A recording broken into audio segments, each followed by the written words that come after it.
Guys welcome back to the channel. जैसा कि आपको पता है कि सीबीएसई ने क्लास 12th के अकाउंट्स, बीएसटी और इकोनॉमिक्स तीनों के ही सैम्पल पेपर्स लॉन्च कर दिए हैं। तो आज अपन इस वीडियो में उन सैम्पल पेपर्स में कितने क्वेश्चंस आ रहे हैं, किस सेक्शन में कितने क्वेश्चंस आ रहे हैं और आपको कितना अटेम्प्ट करना है, ये सारी बातें डिस्कस करेंगे।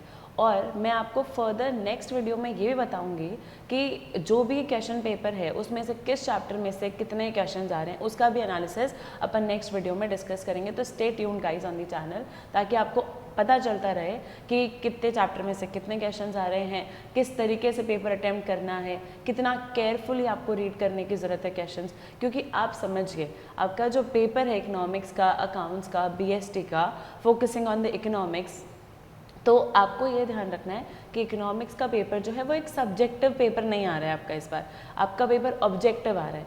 ऑब्जेक्टिव पेपर में आपको लर्न नहीं करनी होती चीज़ें, आपको कॉन्सेप्ट बिल्डिंग पे फोकस करना होता है। Because they can ask you from any single line, वो कहीं से भी कुछ भी पूछ सकते हैं। तो आपको एमसीक्यू पैटर्न में कॉन्सेप्ट बिल्डिंग पे फोकस करने की बहुत ज़्यादा ज़रूरत है। इंडियन इकोनॉमी में भी और मैक्रो इकोनॉमिक्स में your basic should be very clear, तभी आप क्वेश्चंस को इजीली अटेम्प्ट कर पाओगे। ठीक है, तो मूविंग ऑन टू दी कि क्या क्या किस किस सेक्शन से आ रहा है। तो अब देखिए, इकोनॉमिक्स में अपने पास में 3 सेक्शंस आएंगे एग्जाम में। We will get 3 section. Section number A, section number B आएगा, section A, section B and section number C, right. Section number A में you will get 24 questions, out of which you are required to attempt, जिसमें से आपको कितना attempt करना है, 20 questions आपको attempt करने हैं। सेक्शन बी में सेम वे आपको 24 क्वेश्चंस मिलेंगे और आपको 20 क्वेश्चंस अटेम्प्ट करने हैं। सेक्शन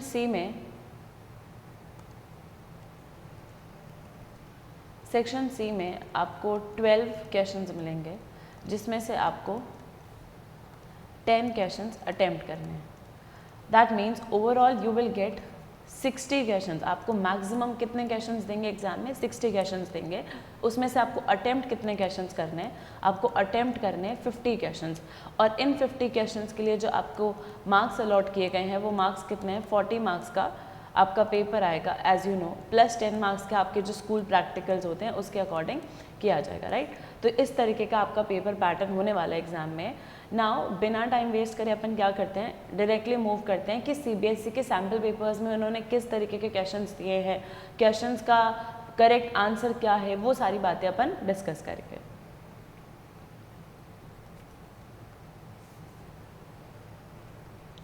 तो देखो, सीबीएसई ने सैम्पल पेपर्स में एज रिटर्न टोटल 60 क्वेश्चन है, जिसमें से आपको 50 क्वेश्चन अटेम्प्ट करने हैं। सेक्शन ए में 24 है, 20 अटेम्प्ट करने हैं। सेक्शन बी में 24 क्वेश्चन है, you have to attempt 20 question. Section C में there are 12 question and you have to attempt 10 question, right. Moving to the section number A, जिसमें आपको 20 अटेम्प्ट करने हैं। Question number 1, the government can achieve its budget objective of redistribution of income by. Macro economics का question है।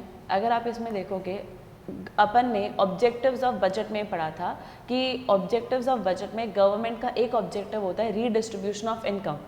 Redistribution of income में government किस पे focus करती है? Government focuses on taxation for the rich people.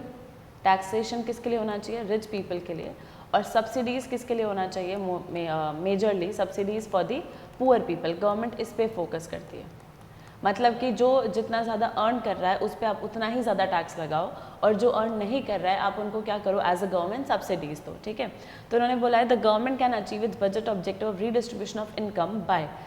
अपन सारे एमसीक्यू के जो ऑप्शन है सब डिस्कस करेंगे कि ए क्यों नहीं है, बी क्यों नहीं है, अगर सी ऑप्शन है तो क्यों है। Will discuss each and everything. तो इन्होंने फर्स्ट ऑप्शन बोला है managing the general price level in the economy to the desired level. General price level से अपन को रीडिस्ट्रीब्यूशन ऑफ इनकम में कोई कंसर्न है ही नहीं। इंक्रीजिंग द जीडीपी इंक्रीज से भी कोई कंसर्न नहीं है। Bringing the product of goods and services under its direct and absolute control. सारे गुड्स गवर्नमेंट के कंट्रोल में आ जाए क्या? यहाँ पर ये ऑब्जेक्टिव है क्या? तो ये भी ऑब्जेक्टिव नहीं है। And the last one is rationalisation of taxes in pro poor direction. तो अभी आप देखोगे मैंने आपको यही बोला है, अपना फोकस किस पे है? टैक्सेशन और सब्सिडीज को प्रॉपर तरीके से मैनेज करके चलना in the redistribution of income. तो answer will be D, rationalisation of taxes in pro poor direction. Now moving to the question number 2, अब देखोगे balance of payments of an economy records dash for a fiscal year. Balance of payment में आप क्या दिखाते हो, तो आपको पता है बैलेंस ऑफ पेमेंट में we are discussing about inflow and outflow of the foreign exchange to और फ्रॉम द इकोनॉमी। इकोनॉमी में कितना पैसा आया है बाहर से और कितना पैसा गया है बाहर से, that we will discuss in the balance of payment account, right. तो answer would be C. Question number 3, identify which of the following bank does not interact directly with the general public.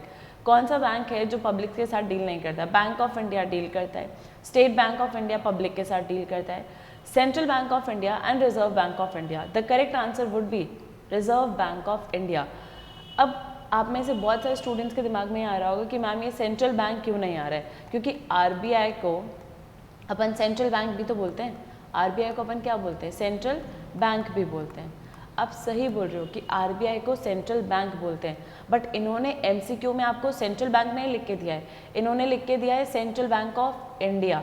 तो central bank of India थोड़ी कहते हैं, तो correct answer would be reserve bank of India. तो correct answer would be central bank of India नहीं होगा। अगर सिर्फ सेंट्रल बैंक लिखा होता तो सेंट्रल बैंक अपना आंसर होता, बट अगर इन्होंने सेंट्रल बैंक ऑफ इंडिया लिख के दिया है एमसीक्यू में तो वो आंसर नहीं होगा। Answer would be reserve bank of India, that is RBI, ठीक है। Next moving to the question number 4, identify which of the following is not an example of invisible item under the current account of the balance of payment account. अगर आपको याद है अपन ने class में discuss किया था कि करंट अकाउंट में दो तरीके का होता है। एक तो होता है export and import of goods, एक अपन किस पे फोकस करते हैं? Export and import of goods पे, करेक्ट। और एक अपन करंट अकाउंट में फोकस करते हैं किस पे? Export and import of services. और if you remember export and import of goods को अपन क्या बोलते हैं? विजिबल बोलते हैं। Export and import of goods को क्या बोला जाता है? विजिबल बोला जाता है। And export and import of services को इनविजिबल बोला जाता है, ठीक है। तो ये पूछ रहे हैं कि कौन सा इनविजिबल आइटम नहीं है? Air and sea transport is a service, ये आपका इनविजिबल आइटम है। Postal service is also a invisible item. Education related travel is also a invisible item. Merchandise link transaction, export and import of goods को visible items भी बोलते हैं और merchandise transaction भी तो बोलते हैं। चेक करो, अब आपकी बुक में लिखा हुआ है export and import of goods को विजिबल आइटम्स भी बोलते हैं और मर्चेंडाइज गुड्स भी बोलते हैं। तो कौन सा एग्जाम्पल नहीं है इनविजिबल का? Answer would be C, merchandise linked transaction. Clear यहाँ तक? नेक्स्ट देखो क्या लिखा है क्वेश्चन नंबर 5 पे। आप एक चीज़ समझने की कोशिश करना है स्टूडेंट्स, आपके क्वेश्चंस ऑब्जेक्टिव टाइप के आएंगे और ऑब्जेक्टिव टाइप में क्वेश्चंस जब भी आते हैं तो आपके कॉन्सेप्ट्स बहुत मैटर करते हैं। वहाँ पे कॉन्सेप्ट्स क्लैरिटी जो है वो सबसे इंपॉर्टेंट फैक्टर है, राइट। क्वेश्चन नंबर 5 में अगर आप देखोगे, read the following statement carefully and choose the correct alternative from the following. Statement read करना है और बताना है कि कौन सा सही है। तो स्टेटमेंट 1 में देखो क्या लिखा है, demonetisation was the step taken by the government of India in order to tackle the problem of corruption, black money, terrorism and circulation of the fake currency in the Indian economy. अगर आपको याद है अपन ने Indian economy में पढ़ा था chapter number 4 में, liberalisation, privatisation and globalisation में अपन ने एक टॉपिक पढ़ा था डीमोनेटाइजेशन। वहाँ पे मैंने आपको लिखवाया था कि डीमोनेटाइजेशन का मीनिंग क्या होता है, डीमोनेटाइजेशन का फीचर, मेरिट्स क्या थे, डीमेरिट्स क्या थे। तो अपन ने उसके मेरिट्स में लिखा था कि गवर्नमेंट का फोकस है डीमोनेटाइजेशन में किस चीज़ पर, कि वो ब्लैक मनी को क्या करना चाहती है, निकालना चाहती है, फेक करेंसी सर्कुलेशन को रोकना चाहती है। तो स्टेटमेंट 1 तो ट्रू है, ये तो आपको पता है। Statement 2, demonetization has ensured improved tax compliance in India over the period of time। ये भी मैंने आपको मेरिट्स ऑफ डीमोनेटाइजेशन में लिखवाया था कि डीमोनेटाइजेशन का ऑब्जेक्टिव क्या है, टैक्स इवेजन को रोकना, टैक्स कंप्लायंसेस को इम्प्रूव करना। तो इसका मतलब, इसका आंसर क्या होगा? Both the statements are true. Clear? Question number 6 में अगर आप देखोगे, Messrs. Sakshi, an economic teacher, was explaining the concept of minimum percentage of the total deposits to be kept by the commercial bank with the central bank of the country as per the norms and statute prevailing in the country. From the following, choose the correct alternative which specifies towards the concept explained by her. तो ये बोल रहे हैं कि Mrs साक्षी ने क्या किया है, कॉन्सेप्ट एक्सप्लेन किया है, कौन सा? Minimum percentage of total deposits. तो अब चारों में से कौन सा होगा? कैश रिजर्व रेशियो मतलब होता है कि आपके टोटल डिपॉजिट में से कितना मिनिमम परसेंटेज आप आरबीआई को एज अ बैंक आरबीआई को कितना डिपॉजिट करा रही, that will be known as cash reserve ratio. Repo rate का मतलब क्या होता है? रेपो रेट एक वो रेट होती है जहाँ पर आरबीआई मनी लैंड करती है, किसको? कमर्शियल बैंक को। वापस समझना, आरबीआई किसको पैसे दे रही है? कमर्शियल बैंक को पैसे दे रही है। बट आरबीआई जब कमर्शियल बैंक को यहाँ पैसे देती है तो किसके अगेंस्ट में देती है? आरबीआई यहाँ पे कमर्शियल बैंक को लोन दे रही है। आरबीआई कमर्शियल बैंक को लोन दे रही है किसके अगेंस्ट में? गवर्नमेंट सिक्योरिटीज़ के अगेंस्ट में। आरबीआई क्या करेगी? गवर्नमेंट सिक्योरिटीज़ खरीदेगी मार्केट में से और फिर कमर्शियल बैंक को लोन देगी। और ये जो लोन दिया जाता है ये शॉर्ट टर्म के लिए दिया जाता है कमर्शियल बैंक्स को, राइट। बैंक रेट वो रेट होती है जिस रेट पर आरबीआई पैसे देती है कमर्शियल बैंक्स को। आरबीआई किसको दे रही है? पैसे दे रही है कमर्शियल बैंक्स को। बट वो जो मनी लैंड कर रही है ना कमर्शियल बैंक को, वो इसलिए कर रही है क्योंकि कमर्शियल बैंक को इमीडिएट रिक्वायरमेंट पड़ी है किसकी? मनी की। उनको इंस्टेंट मनी की रिक्वायरमेंट है, इसलिए आरबीआई क्या करेगी? कमर्शियल बैंक को लोन दे रही है। तो वो जो जिस रेट पर लोन देगी उसको अपन क्या बोलते हैं? बैंक रेट बोलते हैं। स्टैट्यूटरी लिक्विडिटी रेशियो क्या होता है? बैंक के पास में जितने भी असेट्स है, टोटल असेट्स, उसका कुछ परसेंटेज बैंक खुद के पास में रख लेती है in the form of some liquid assets. It may be gold, it may be cash. तो उसको क्या बोलते हैं? Statutory liquidity ratio. तो आपको इसमें से पता चला कि कैश रिजर्व रेशियो वो होता है जिसमें बैंक क्या करता है? टोटल डिपॉजिट्स का कुछ परसेंटेज किसको सबमिट करा देता है? किसको डिपॉजिट करा देता है? सेंट्रल बैंक को सबमिट करा देता है। तो इसका आंसर क्या होगा? Cash reserve ratio. Question number 7 देखते हैं, आ जाओ। Two friends, Meera and Sindhu, were discussing the exchange rate system. Under this system, the exchange rates are determined by the market forces of demand and supply. However, deliberate efforts are made by the competent authority to keep the exchange rate within a specific range. मतलब ये क्या बोल रहे हैं कि इनमें, इस method में एक्सचेंज रेट सबसे पहले किसके थ्रू डिटरमाइन की गई है? By the market forces. उसके बाद में बीच बीच में कॉम्पिटेंट अथॉरिटी क्या कर रही है? डेलिबरेट एफर्ट्स ले रही है एक्सचेंज रेट को एक स्पेसिफिक रेंज में करने के लिए। The above mention statement was given by Sindhu. Identify the type of exchange rate was she talking about. तो अगर आपको याद है, अपन ने पढ़ा था बैलेंस ऑफ पेमेंट वाले चैप्टर में कि डिमांड और सप्लाई के हिसाब से जो रेट डिटरमाइन होती है उस रेट को अपन क्या बोलते हैं? डिमांड और सप्लाई के हिसाब से जो रेट डिटरमाइन होगी इस रेट को बोला जाता है फिक्स्ड एक्सचेंज रेट सिस्टम। इसको क्या बोलते हैं? फिक्स्ड एक्सचेंज रेट बोलते हैं। फ्लोटिंग एक्सचेंज रेट क्या होता है? जब सेंट्रल गवर्नमेंट इस फिक्स्ड एक्सचेंज रेट से सेटिस्फाइड नहीं होती, उनको लगता है कि रेट या तो बहुत कम है या ज़्यादा है, तो सेंट्रल गवर्नमेंट अपने हिसाब से रेट को क्या कर सकती है? एट अ टाइम चेंज कर सकती है। इसको क्या बोलते हैं? फ्लोटिंग एक्सचेंज रेट बोलते हैं, ठीक है। ना what is manage floating rate? Manage floating exchange rate मतलब क्या होता है कि आरबीआई क्या करेगी? After determining the rate as per the market forces of demand and supply, आपने क्या किया? एक बार डिमांड और सप्लाई के हिसाब से रेट डिसाइड कर लिया, उसके बाद में आरबीआई क्या कर रहा है? बार बार इंटरवेन कर रहा है और रेट को चेंज करने की कोशिश कर रहा है एज पर दे थिंक। जैसा उनको ठीक लगता है उसके हिसाब से वो क्या कर रहे हैं? रेट को चेंज करने की कोशिश कर रहे हैं। मतलब पहले रेट डिसाइड हो चुकी है डिमांड और सप्लाई के हिसाब से, उसके बाद में आरबीआई क्या कर रही है? इंटरवेन करके रेट डिसाइड करने की कोशिश कर रही है। तो इसको अपन क्या बोलेंगे? इसको अपन बोलेंगे managed floating exchange rate system. तो अब आप क्वेश्चन रीड करो क्या बोला हुआ है। एक्सचेंज रेट पहले मार्केट फोर्सेस के हिसाब से डिटरमाइन हो गई, उसके बाद में कॉम्पिटेंट अथॉरिटी क्या कर रही है? रेट को डिसाइड कर रही है बार बार within a specific range लाने के लिए। तो answer would be managed floating exchange rate system, ठीक है। क्वेश्चन नंबर 8 पे आते हैं। नेक्स्ट देखो क्या लिखा हुआ है क्वेश्चन नंबर 8 में। Read the following statements carefully and choose the correct alternative from the following. Statement 1 लिखा है public goods are those goods and services that are collectively consumed by the public. Statement 2 लिखा है public goods are excludable and rivalrous in nature. तो पहली बात ही public goods पढ़ा क्या है मैम, आप ये बता दो। अगर आपको याद होगा ये पब्लिक गुड्स अपन ने पढ़ा है बजट में, objectives of budget. Objectives of budget में अपन ने पढ़ा था कि पब्लिक गुड्स क्या होता है। पब्लिक गुड्स मतलब होता है वो गुड्स जो कि कलेक्टिवली जनरल पब्लिक के नीड्स को सेटिस्फाई करते हैं। एग्जाम्पल डिफेंस रिलेटेड गुड्स हो गया, एग्जाम्पल गवर्नमेंट जो लॉ बनाती है वो, एग्जाम्पल गवर्नमेंट जो रेलवेज का काम कर रही है, रोड लाइट्स है, ये सब क्या है? पब्लिक गुड्स है, ठीक है। तो स्टेटमेंट 1 लिखा है public goods are those goods and services जो कि कलेक्टिवली पब्लिक के थ्रू कंज्यूम किए जाते हैं। क्या स्टेटमेंट 1 इज ट्रू? स्टेटमेंट 1 तो करेक्ट है।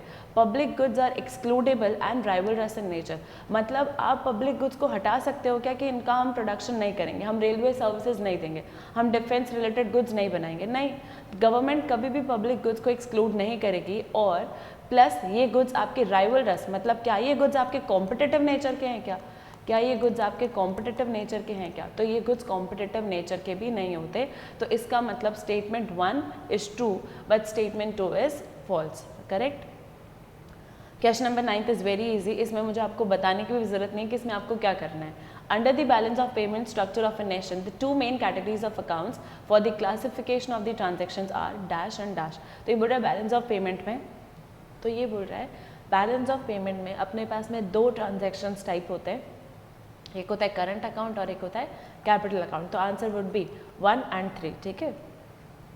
ये भी बहुत इजी क्वेश्चन है। Identify which of the following is not a function of RBI, इनमें से कौन सा आरबीआई का फंक्शन नहीं है? तो पहला लिखा है act as the banker to the government, ये तो इसका फंक्शन है। कस्टोडियन है क्या गोल्ड रिजर्व का? बिल्कुल। फाइनेंशियल एडवाइजर है क्या गवर्नमेंट के लिए? ये भी अपन ने सारे फंक्शन में पढ़ा है। डी लिखा है to issue the coins and 1 rupee note. Coins और 1 रुपी नोट कौन इशू करता है? सेंट्रल गवर्नमेंट इशू करती है, मिनिस्ट्री ऑफ फाइनेंस इशू करती है। इसके अलावा सेंट्रल गवर्नमेंट या फिर मिनिस्ट्री ऑफ फाइनेंस बोल लो, ये क्या करते हैं? कॉइन्स और 1 रुपीज़ नोट इशू करते हैं। इनके अलावा जितने भी नोट्स होते हैं वो सब कौन इशू करती है? आरबीआई इशू करती है।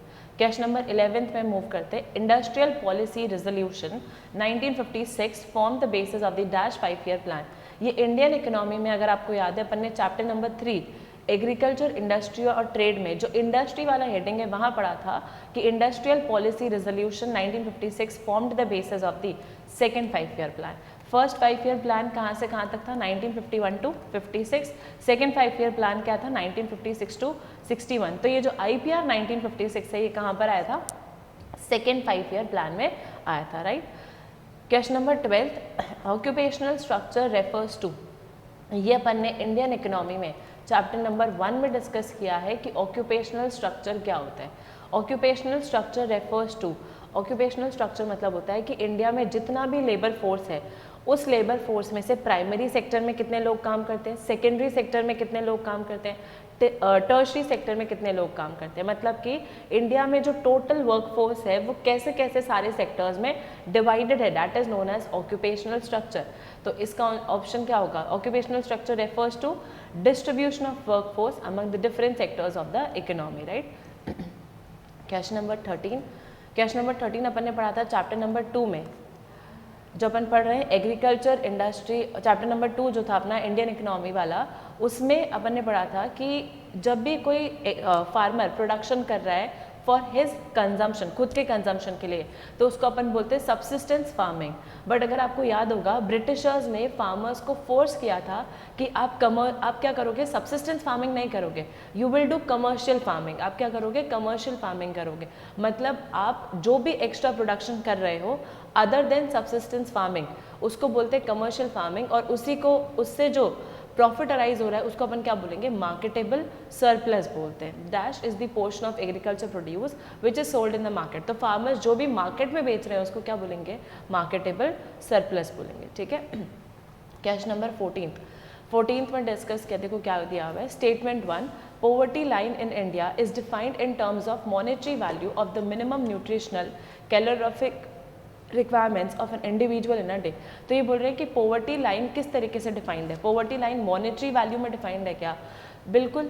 पॉवर्टी वैल्यू जो है, पॉवर्टी लाइन जो है वो आपके कैलोरीज में भी डिफाइंड है कि रूरल एरियाज़ में कितना कैलोरीज होना चाहिए और अर्बन एरिया में कितना कैलोरी का कंजम्पशन होना चाहिए।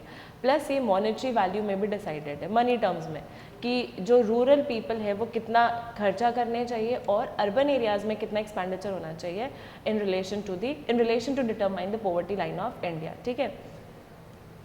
तो यहाँ पर अगर आप देखोगे मॉनेटरी वैल्यू में, तो अपन मॉनेटरी वैल्यू में देखेंगे मंथली पर पर्सन एक्सपेंडिचर कितना हो रहा है, monthly per capita expenditure, right. तो अपन ये देखेंगे कि रूरल एरियाज़ में जो आपका एक्सपेंडिचर होना चाहिए वो 816 रुपीज़ का होना चाहिए मंथली का। अगर इससे ज़्यादा हो रहा है तो आप पॉवर्टी लाइन के ऊपर हो, बट अगर इससे कम का है तो आप पॉवर्टी लाइन के बिलो आ रहे हो।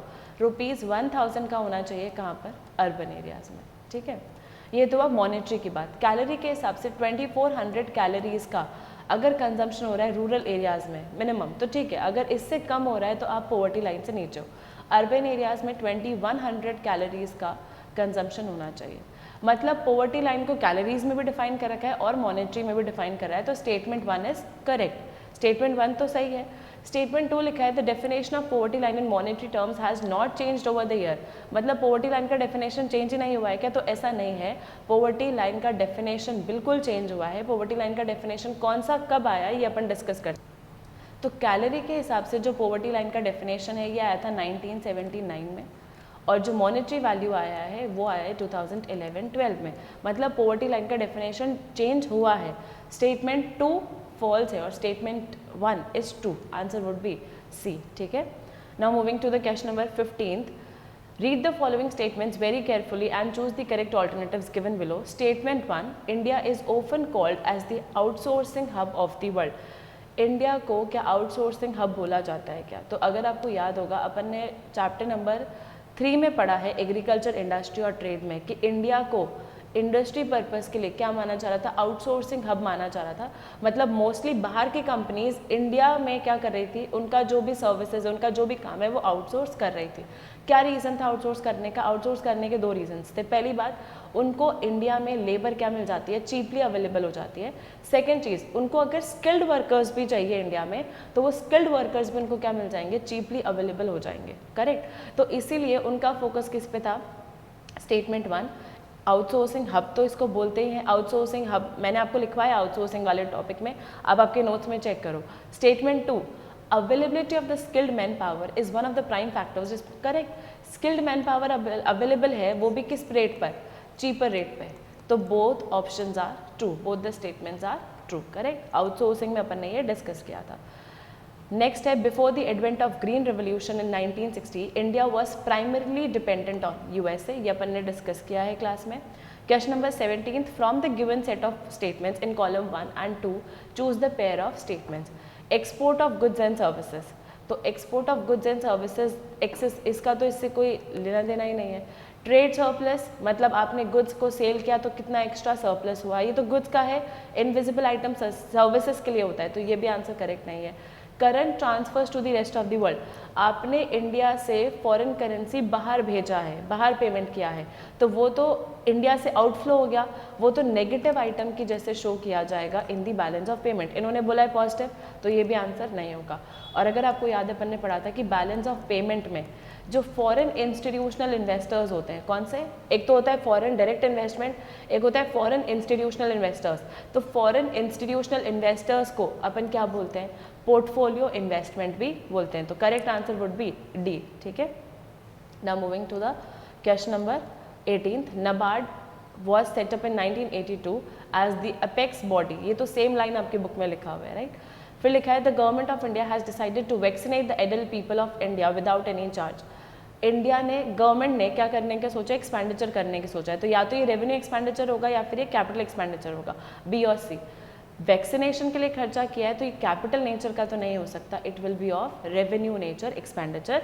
ये लास्ट क्वेश्चन अपन डिस्कस कर रहे हैं, बाकी जितने भी क्वेश्चंस आपके सैम्पल पेपर्स के बच गए हैं वो मैं आपके लिए नेक्स्ट वीडियोज़ में डिस्कस करती रहूँगी। तो stay tuned guys on the channel, ताकि आपको फर्दर क्वेश्चंस का जो डिटेल एक्सप्लेनेशन है कि इसका आंसर अगर ए है या बी है या सी है तो वाई, रीजंस के साथ अपन एक्सप्लेन करेंगे। ठीक है, तो moving on to the question number 20, dash is not a reason for poverty in India. कौन सा रीजन नहीं है? पॉपुलेशन एक्सप्लोजन तो पॉवर्टी इंक्रीज करेगा। Rise in per capita GD, अगर पर पर्सन जीडीपी इंक्रीज हो रहा है तो क्या पॉवर्टी बढ़ेगा या कम होगा? कम होगा ना। पर पर्सन जीडीपी, पर पर्सन इनकम बढ़ रहा है, तो जीडीपी अगर बढ़ रहा है तो पॉवर्टी कम होगा, बढ़ेगा नहीं। तो B would be the answer. Rise in per capita GDP is not a reason for the poverty in India. Guys I hope आपको अपन ने जितने भी क्वेश्चंस किए हैं सैम्पल पेपर्स के क्वेश्चन नंबर 20 तक, आपको सारे क्वेश्चन समझ में आए होंगे, सारे क्वेश्चंस का रीज़न समझ में आया होगा। आप अपन रिमेनिंग क्वेश्चन जो है वो फर्दर वीडियोस में ऐसे ही विथ रीजंस डिस्कस करते रहेंगे। तो आप चैनल पे रहिए, आपको समझ में आएगा रीजंस क्या है क्या नहीं है। ठीक है, बाकी का क्वेश्चंस अपन नेक्स्ट वीडियोस में डिस्कस करेंगे। Thank you guys, thank you so much, have a nice day and enjoy, bye.